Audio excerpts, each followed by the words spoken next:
Hi friends, இன்றைக்கி நம்ம என்ன பார்க்க போகிறோன்னா ஒரு சூப்பரான கருவாட்டு குழம்பு தாங்க பார்க்க போகிறோம்.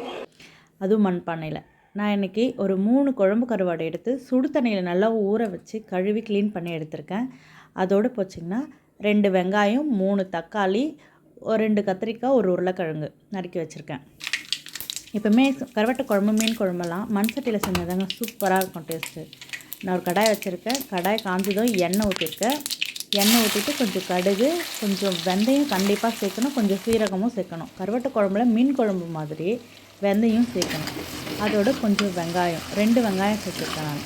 எப்பவுமே இந்த மாதிரி குழம்பு வைக்கிறதுக்கு கல் சட்டி வைக்கும் போது கல் சட்டி காஞ்ச பிறகு எண்ணெய் ஊற்றக்கூடாது. கல் சட்டி காயறதுக்கு முன்னாடி எண்ணெய் ஊற்றணும்.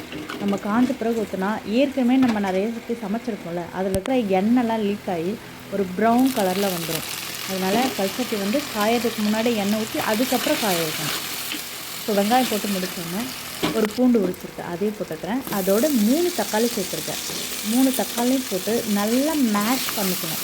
இந்த தக்காளி காரக்குழம்பு கறதுக்கு நல்லா மசிகிற அளவுக்கு மேஷ் பண்ணணும். அப்போ தான் நல்லா டேஸ்ட்டு சூப்பராக இருக்கும். அதுக்கப்புறம் நான் கட் பண்ணி வச்சுருக்க காயையும் இதில் சேர்த்துக்கிறேன்.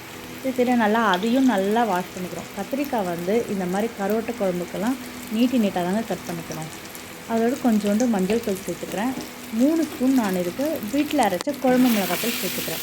இந்த குழம்பு மிளகாத்தூளை நம்ம எண்ணெயிலே அடுப்பை சிம்மில் வச்சுட்டு கொஞ்சம் நல்லா மிக்ஸ் பண்ணிக்கணும். அப்போ தான் அந்த மிளகாத்தூளோட கழுவெல்லாம் போயிட்டு நமக்கு தேவையான கொஞ்சமாக தண்ணி ஊற்றிக்கிறோம்.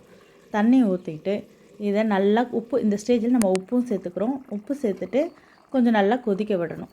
காயெல்லாம் நல்லா வெந்த பிறகு நம்ம புளி தண்ணியும் சேர்த்துக்கிறோம். நான் ஒரு எலுமிச்சைப்பழ அளவுக்கு புளி எடுத்து கரைச்சிக்கிறேன். ஏன்னா 3 ஸ்பூன் மிளகாத்தூள் போட்டிருக்கேன் இல்லையா, அதனால் ஒரு எலுமிச்சைப்பழ அளவுக்கு புளி எடுத்து ஊற வச்சு கரைச்சி சேர்த்துக்கிறேன்.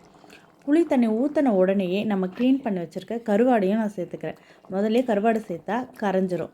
இந்த ஸ்டேஜில் ஊற்றினா தான் நல்லாயிருக்கும். இப்போ நம்ம சுவையான கருவாட்டு குழம்பு சூப்பராக ரெடி ஆயிடுச்சுங்க. நீங்களும் வீட்டில் ட்ரை பண்ணி பாருங்கள். என்னோடய வீடியோ பிடிச்சிருந்தால் லைக் பண்ணுங்கள், என்னோடய சேனலை சப்ஸ்கிரைப் பண்ணுங்கள். தேங்க்யூ.